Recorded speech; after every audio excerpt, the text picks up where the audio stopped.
did it much. But now we do it every night. Well, married 30 years, in the end, you get it right.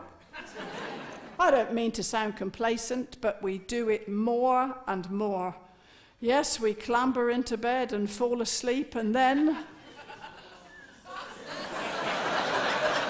we snore. What did you think I meant? Sometimes we snore in unison. Sometimes we snore alone.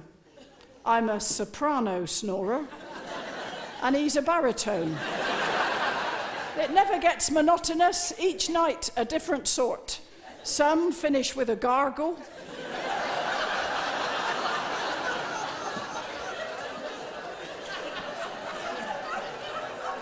Others finish with a snort. Well, I only snore a bit, but once I couldn't snore at all. I suppose when I get going, you could hear me down the hall.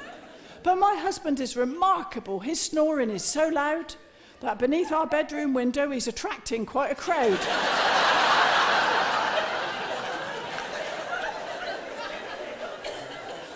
It's true, he is phenomenal. And some nights when he snores, my glass of water travels right across the chest of drawers.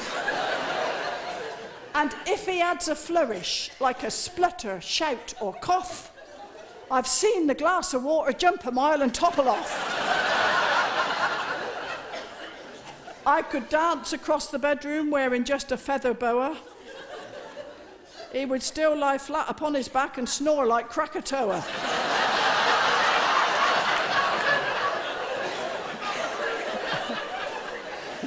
So let's hear it for the snorers now, wherever they may dwell.